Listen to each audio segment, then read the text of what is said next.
Hello Nidorinas and Nidorinos, I'm KingNido and today is the Holon Allies going up against the Kitakami Rogues, and these two sides are both currently sitting on the bottom of the leaderboard. So whilst they're looking through their opening hands, let's have a look at this tail of the tape where the Allies are still yet to win a single game this season. That is how far behind they are every other team in the league, because the Rogues, even though they're in 9th place, they have won 2 games. They actually had a clean sweep last round and they want to repeat that here again today. So with that said, let us know in the comments below who you think is going to win this matchup. Will it be the Rainbow decks? Will it be the Darkness decks? Let's go! 3, 2, 1, go! And going first, it will be the Galactic Admin deck with their Spiritomb going into the active spot. It is the Spring Path deck moving their Eevee into the active spot for the Holon Allies. And here we go, this game 1 in our best of 3 series, as the Rogues are going to draw the Team Rocket right now. They've got 2 Pokeballs in hand, so they will be able to get 2 basic Pokemon out on this turn. First with an Ekans, which is fantastic because they have an Arbok already in hand. They do play that second Pokeball, and they get their second Spiritomb. They've also got that Grafaiai, but they need one of the 2 Shroodles they've got in the deck. Moving those 2 basic Pokemon they did just get onto the bench, sending it over to the Allies, who get the Leafeon. This is a fantastic start, but we can see they're generating Psychic energies at the moment. This deck does generate Psychic and Grass energy as they get the Giratina and the Abra, thanks to that Professor's research as well. Now that Eevee can take a Psychic energy, and the Leafeon needs at least 1 Grass energy for that Leafy Cyclone. As the Eevee gets its first energy, it can go for this quick attack. It does do 10 damage. If they flip the heads here, it does an extra 20, and they get it as well. So it will be doing 30 damage to the Spiritomb, and something the Allies have struggled with all season is getting the right energy when they need it. As the Rogues, they do pull their Darkrai, and that Arbok is already online. Now it does require 3 energy. Spiritomb only requires 1 for this Confuse Ray. Does 20 damage, but it will leave Eevee in a confused state. It may make it unable to do any damage to the opposing Pokemon, but they need to flip the heads first, and they are successful. This does put the emphasis on the Allies and having to decide how they want to approach this, as they do pull the Kadabra, which they can get online, but they're also going to get that Leafeon online as well. They need to be wary of the Abra and Kadabra because they are both weak to those Darkness types, but they are going to play one of the 2 X speeds they have. They can retreat the Leafeon, and we can see they're generating a Psychic energy on the following turn as well. So Leafeon would not have been able to go on the offensive, but Kadabra now in the active spot requires 1 energy, and with this Psy Shot, and they look at the Giant Cape just in case, but they go for the Psy Shot instead. 30 damage onto the Spiritomb, bringing it down to only 20 health.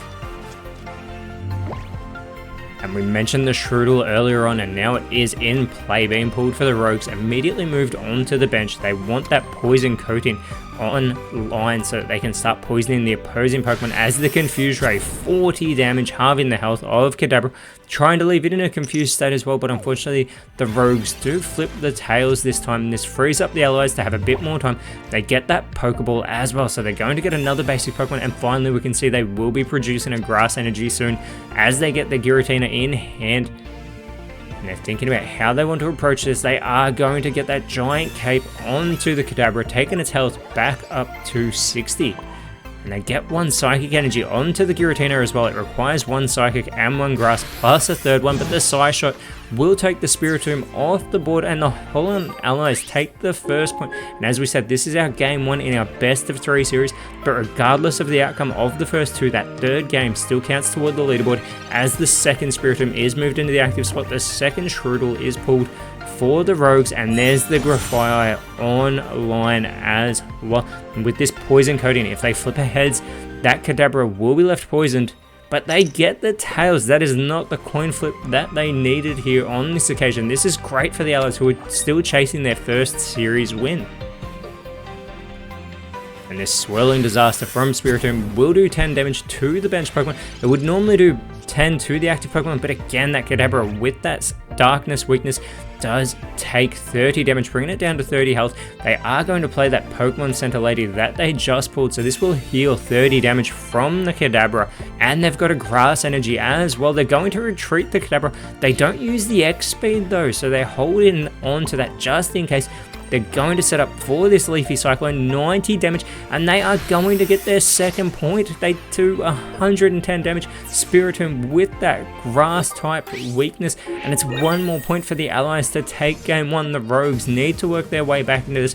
Neither Arbok or Grafire have the required energy to get online, but that Leafy Cyclone cannot be done in back-to-back turns. A second Arbok has been pulled, and the active Arbok, they do think of moving an energy onto it, but first they are going to go for this poison coating, trying to get that poison status condition onto Leafeon, and they are successful. So Leafeon will be left with that poison status condition. It will do 10 damage in between every turn between each player. The Darkrai is online as well, and they're going for the Team Rocket Grunt. If they get a heads, it will take away random energies, and it will go until they get tails. They get a tails on the second one, but they take away the grass energy. That's the one the Leafeon needed more over that psychic type energy. They do get a second energy onto the Arbok. Now Arbok does have the power to take out the remaining health of Leafeon. That Venomous Fang does do 70 damage. It is a Professor's Research being pulled for the Holon Allies, and they are going to play that immediately. Now they get their second Eevee and their second Abra. Still no Alakazam in hand just yet, who does require 2 psychic energy. The Allies really need to think about how they're going to approach this one. And they are going to move that second Abra onto the bench. They're thinking about it. They're very unsure about how they want to play this. They could go with the Eevee and try and get 30 damage. The Abra would do 20, and that's if they moved it into the active spot. They think of playing the X-Speed. The Allies, even though they need one more point, they may be backed into a corner right now. That seems to be how they're reacting to this, because they're unsure of where to go. They eventually decide with the Abra in the active spot, and they are going to play the X-Speed. But who are they going to move into the active spot? They retreat the Leafeon for 0 retreat cost, and it is the Abra. Now this Abra absolutely cannot outlast a hit from the Arbok, but they want to keep that Kadabra around as well. The Psyshot will do 20 damage. Now if they were producing a grass energy on the next turn, Leafeon would be strong enough to take it down, but it's a psychic energy, so on this next turn they won't be getting what they need. The Rogues get their second Grafire in hand, so they do move their second Shroodle onto the bench, boosting their chances of that Venomous coating, but they just go with the Venomous Fang that wipes this Abra off the board. They're not concerned about the poisoning, they're concerned about getting a first point in this game one. Now the Allies need to think about how they want to approach this. They're going with the Giratina into the active spot. They do pull their second Leafeon as they're continuing to produce psychic energies here. And they are opting to go with an energy onto the Giratina. It has 110 health remaining, which means Arbok will not be able to take it out on the coming turn, but it is the Cyrus being pulled for the Rogues. They could drag either of the benched Pokemon into the active spots. They both have damage done to them. And they are thinking about it. They're hovering over the Leafeon, and that is exactly what they're doing. They don't want to have to contend with a Leafy Cyclone. They drag that Leafeon into the active spot.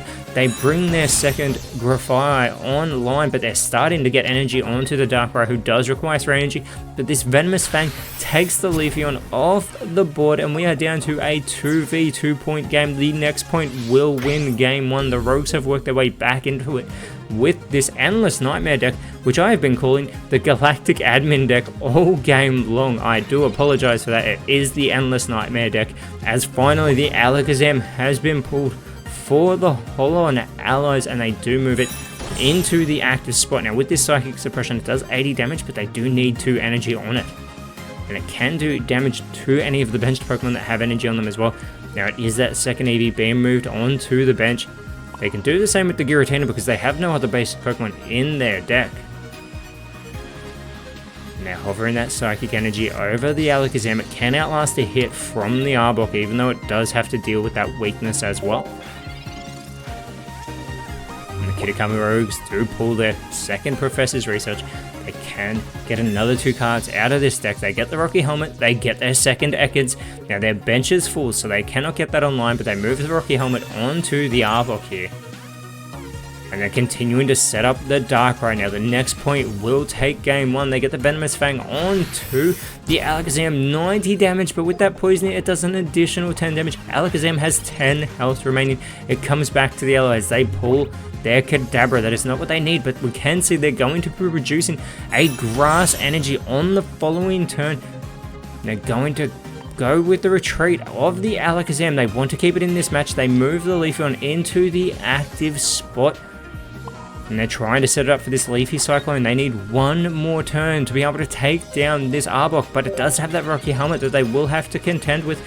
The Rogues pulling their giant cape. Now, they can't get that onto the Arbok. They can only put it onto one of their bench Pokemon. It's already got the Rocky Helmet, but they are going to retreat the Arbok, moving the Darkrai into the active spot. Now, Darkrai can outlast the Leafy Cyclone here, but it also gets the giant cape, boosting its 110 health up to 130. And this Dark Void does put Leafeon to sleep as well, which means the allies will need it to wake up. But first, the Rogues are trying for the poison coating. They have two opportunities for this, but they get the poison on the first turn. Leafeon will have to deal with that status condition, and the Dark Void doing 60 damage, bringing the Leafeon down to 30 health. And they need it to wake up. They get the heads. Now, Leafeon is awake. And the allies have to think about how they want to approach this as well. They can retreat the Leafeon. They move the Giratina into the active spot. It only does 120 damage. It won't do enough to Darkrai to take it off the board. This Crisis Dive does 120 damage. They do move the Rocky Helmet onto it as well to try and make the Rogues hesitant to go on the offensive. This Crisis Dive, it does have to discard 2 random energy. And 120 damage onto the Darkrai, bringing it down to 10 health. The next point will win this game 1. The second Darkrai has been pulled for this Endless Nightmare deck. And the Rogues needing to think about how they want to approach this. They're going to get a second energy back onto the Arbok after having retreated it earlier and having to discard those energy. They can get the poisoning onto the Giratina as well. Now that Giratina cannot go on the offensive. It's had to discard those 2 energy. We can see that it's a grass energy being produced on the next turn, so they are safe from the Darkrai. None of the Pokemon on the side of the allies right now can do any damage. The Rogues are aware of this.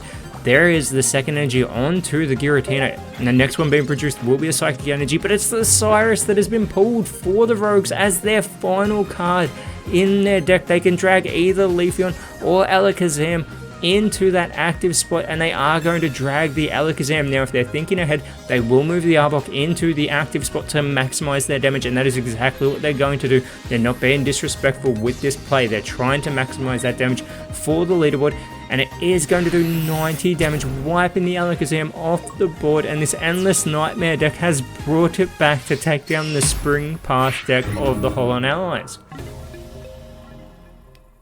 And that was absolutely the case for the allies, where they didn't get the energy they needed just in time, but they will be going first in this game 2, and they are going to be using the Champions Path deck. We can see the Eevee in hand. We can also see that Glaceon. It is actually the Galactic Admin deck this time for the Kitakami Rogues, and they move that Scroopy into the active spot. Now, it is Fighting and Water Energy that are produced for the allies and this Champions Path deck. They do move that second Eevee they just pulled into the bench position as the Giant Cape is pulled for the Rogues. They play their Professor's Research. We can see the Drapion already as well, and they do pull the second one plus the Toxicroak. They've also got the Team Rocket Admin and the Team Galactic Admin in hand. Sorry, the Grunts, not the Admins. This is the Galactic Admin deck. The allies, though, they do pull the Gibble. They want to get those Garchomps online. They do 100 damage with those Dragon Claws, as that Gibble does get a fighting energy. They're having a look at the Glaceon, who does require 2 water energy, and it is the second Toxicroak being pulled for the Rogues as they play that Team Galactic Grunt. And they do get a Stunky out of their deck that allows them to get a basic Pokemon online, and they can get the Drapion online if they want, who can be a very powerful Pokemon. It does do 40 damage for every coin flip. It gets 4 opportunities, and if 2 of them are heads, it also poisons the opposing Pokemon. But for now, they just go with the Pierce onto that Eevee as the Pokeball is pulled for the allies, which they are going to play. They get their second Gibble. This is the Dragon type Gibble. They just played the Ground type one, and they've got both those Gabites in hand as well. And as they're attempting to set them both up, we can see that the next energy being produced will be a water type energy. There are those Iridas in this deck as well. It's the second Team Rocket Grunt being pulled for the Rogues, but here it is. It is the Drapion online, this cross poison. They also put the Giant Cape on it, boosting its health up to 140. This can do a maximum 160 damage, 40 for each heads. They get a tails, they get a heads, they get 2, they get 3, 120 damage, wiping this Eevee off the board, and they only needed 1. It does leave the poisoning, but that's not necessary. They get the point. point, the first one here of Game 2, as they're looking to lock up this series. The Allies are trying to take it to a Game 3 so they can get their first series win of the season. The Shaman's pulled for the Allies as they've just moved the Eevee into the active spot. And they think of using the Giant Cape, but instead they're going to evolve that Eevee into a Glaceon, buy it a bit more time potentially. They get that second Gabite online as well and get a Water Energy onto the Dragon type Gabite. The other one is the Ground type. And they end their turn there. They still need the Garchomps, as it is the Skuntank pulled for the Rogues, and they are going to get that online, getting its first of 2 required energy. But this cross poison, once again, if they get 3, even if they get 2, because the poisoning will take the Glaceon off, and they get 2, it will do the 80 damage required onto Glaceon, leaving it with that poison status condition. Now, if they had have put the Giant Cape on it, it would still be in this match. Now they do go with the Dragon type Gabite. This Drapion is weak to the ground types. They do pull the Cynthia, so clearly they're more thinking about that extra 60 damage that can be done, even though that Sharp Scythe of the ground type Gabite would still do 50 damage. They get a ground type energy onto the Shaman. It is a colorless type, so it can take any energy, but the slash 60 damage onto the Drapion, very impressive, but it does come back over to the Rogues. They want to get this Gabite off the board. This will end Game 2 and give the Rogues the win. They can go for it here, but first they're going to play the Team Rocket Grunt. They will try and get those energies off of the Gabite as well. They get a heads on the first one, and they get the tails on the second one, and it's the water energy that's taken off the Gabite as well. And here it is, 1 heads, tails, tails, and a third tails. They only get 1 hit. The Gabite avoids the poisoning, only taking 40 damage. And it's the second Cynthia pulled for the Allies, but they don't have the Garchomp online yet. Instead, they're going to move the Shaman into the active spot. They need the Shaman to outlast this Drapion here. It is the Flap, and that does do 30 damage to the Drapion. It brings it into elimination range from the Gabite, but they still need the Shaman to outlast this Drapion, who's doing absolute damage to the Allies and this Champion's Path deck. They get another energy onto that benched Skorupi as well, and here it is, the coin flip, tails. And that was from the Team Rocket Grunt trying to get the energy off the Shaman, but the cross poison, this is the moment of truth. 1 tails, 2 tails, 1 heads, 3 tails. It's only 40 damage done to the Shaman. The Allies are getting the coin flips they need. They can retreat the Shaman here, and they've finally got a Garchomp in hand, but they don't have the energy that they need. They need a water energy so that they can start running through this galactic admin deck of the Rogues. They get a fighting energy onto that benched Gabite, and this active Gabite with the Sharp Scythe will be able to take the Drapion off the board due to that weakness that Drapion has to the fighting type. And that is 1 point for the Holon Allies, as now they're in the cornered position trying to bring this Game 2 back, trying to take it to a Game 3. It is the second Drapion moved into the active spot for the Rogues, sorry, the Skorupi. They've got the Drapion on the bench though. Again, they only need 2 heads to take that Gabite off the board. It is the group beatdown Toxicroak moved onto the bench as well, similar to the Drapion. It can do a maximum 160 damage, but that may not be relevant right now because they go for the coin flips. Tails, heads, tails, and it's another tails. This buys the Allies more time. They are still in this match. It is the second Garchomp that has been pulled for the Allies as well. They are generating enough fighting energy on this turn, but the next turn is a water type energy. This could be crucial. They need the Garchomp to outlast this next turn from the Drapion. They are going to move the fighting type energy onto the Garchomp, and here we go. This is the moment of truth. The Rogues need to flip 3 heads to win this matchup. They're starting to set up the Toxicroak as well, but the cross poison can do 160 damage. They get a heads. That's 2. They only get 2. The Garchomp will outlast it. It will be left with that poisoning, but it will still have 10 health remaining. This is fantastic for the Allies. This is going to buy them some time. They can take out this Drapion with 1 hit from the Dragon Claw, plus that Cynthia, allowing it to do an additional 50 damage. They've just pulled the Irida as well. Now they can only play one of them on this turn as their supporter cards. It is the Cynthia. That is what they need to get this Drapion off the board. 150 damage from the Dragon Claw, and we have a tie game at the moment. The next point will determine whether our Game 3 will be a decider or will be an attempt for the Rogues to go the clean sweep. They move the Toxicroak into the active spot. Now with the group beatdown, they get to flip a coin for every Pokemon on the side of the Rogues. They've moved the Croagunk onto the bench, so they will get 4 attempts. They only need 3 heads right now. They get 1.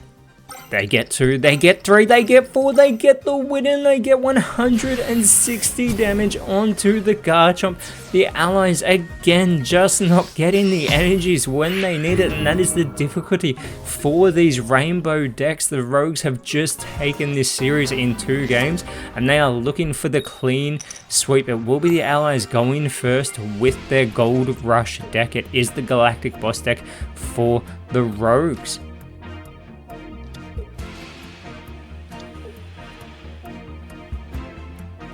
And it is Nosepass moved into the active spot with the Gimmighoul on the bench for the Allies. It's the Poochyena in the active spot for the Rogues. The Allies are trying to offset the damage. They need as many points as they can get. They need as much damage as they can get. They play their Professor's Research.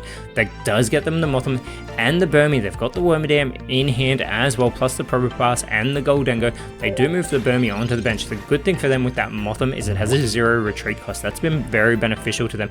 And that deck does generate Fighting and Steel type energy. As the Pokeball pulls the Murkrow for the Rogues, they've got the 2 Golbats and the Crobat in hand. They play the Professor's Research, they get the Mightyena, and they get the Honchkrow. They are getting the cards they need very early on here as they have thinned that deck quickly, getting an additional 3 cards on this turn 1 for them. They get the Bite, 20 damage onto the Nosepass. It comes back over to the Allies who get their Adamant.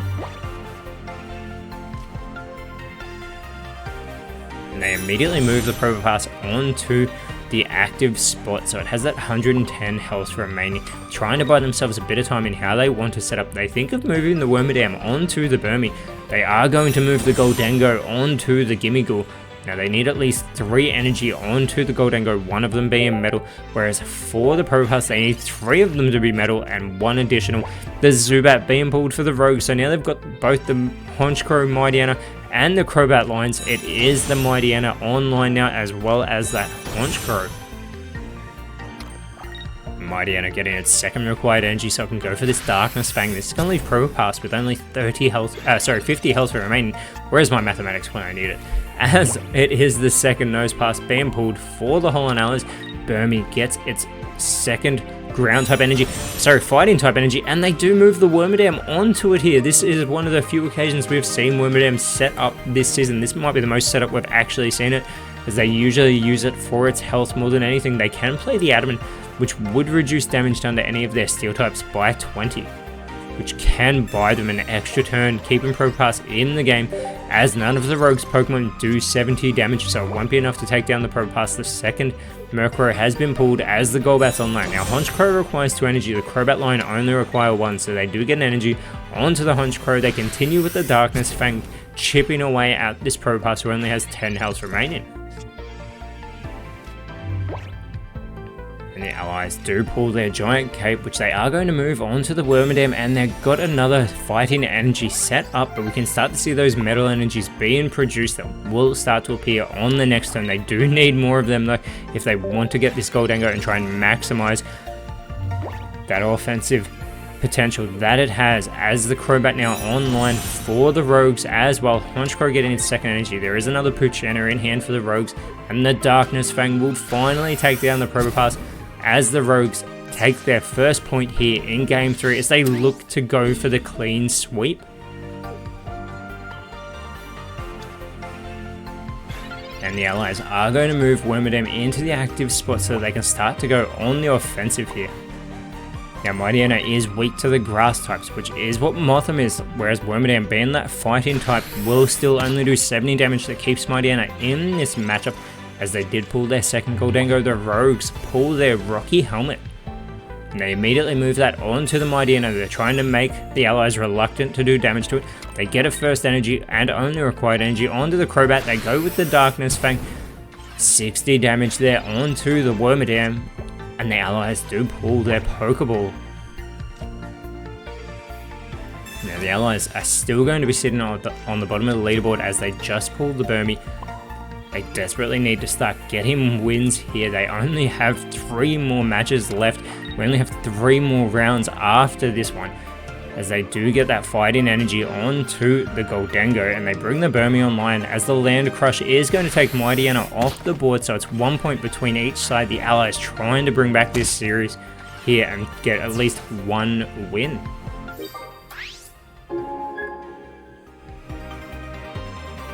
Now the Rogues need to decide who they want to move into the active spot. Neither Honchkrow nor Crobat actually have enough offensive power to take down the Wormadam, but the Honchkrow is not weak to the fighting types as opposed to the Crobat, so they go with the Honchkrow in the active spot. With that skill dive, it does 50 damage to any of the opposing Pokemon, so they can target that bench. They move the Poochyena onto the bench as well and get a first energy onto it, and here is the skill dive. And they're thinking about who to go for, and they are going to target the Wormadam here. 50 damage, leaving Wormadam with only 10 health remaining. But the Allies pull their second Pokeball, which they immediately play, trying to thin this deck a little more. They get the second Gimmighoul. We can see they're still producing those metal energies as well. They get the Mothim onto the bench, and they get the Gimmighoul onto the bench, but it's the Goldengo who does get its third required energy. Now for every energy that it has that is metal, they get a coin flip, and for every heads, it does 50 damage. So the power of that is unbelievable if they can get enough heads. And the Rogues playing their Professor's Research, they get the Cyrus, they get the second Zubat here, and we can see that they've got that second Golbat in hand as well. They can fill up this bench if they so choose. And they're thinking about their options, whether or not they're willing to drop another point, but first, they are thinking of going on the offensive, but they do want to put that energy down before they do anything, so they do move the Zubat onto the bench, and it does get its first and only required energy. They go with the skill dive. And instead, they go for the Mothim. They know they've got that Cyrus in hand. The Allies are unaware of that, but that has just made Mothim a very easy target. And there is the second Goldengo coming online as well. Now, they can retreat the Wormadam, or the Wormadam can take the Honchkrow off of the board, and that is exactly what they do. The Holon Allies get their second point, one more point, and they will win game 3, trying to offset some of what has happened in the previous 2 games. And the Rogues do pull their second Honchkrow, so they immediately move the Murkrow onto the bench. Now that they've got the Crobat in the active spot, the second Golbat comes online as well. And it's their Giant Cape onto the Crobat. And Crobat can do 50 damage with that Darkness Fang, very easily taking Wormadam off the board. And they will be 1 point away from a potential clean sweep, but the Holon Allies have done a lot to set up this Goldengo that they are surely going to move into the active spot.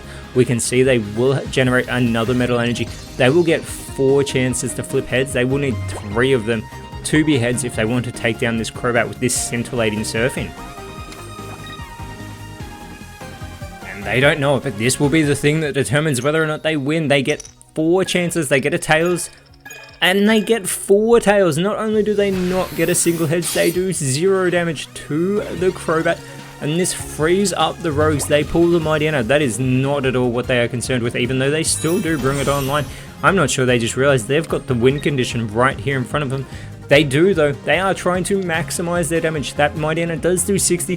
They pull that Mothim into the active spot with the Cyrus. We saw this so much in game 1, and they're doing it again. The Darkness Fang wipes the Mothim off the board, and the Kitakami Rogues have just clean swept the Holon Allies. And in every game, the Allies still got 2 points, but it just wasn't enough as they stay on the bottom of the leaderboard, and next round they are going up against the Wonders. Whereas for the Rogues, they've jumped all the way up into 5th. They are in the top 5, and next round they are going up against the Ebonies. But with that said, Nidorinas, Nidorinos, thank you so much for watching. Let us know in the comments below what you thought the best card was, and if you enjoyed what you saw, please leave a like, share, subscribe, but more importantly, always remember, send thanks, and I will see you when you see me.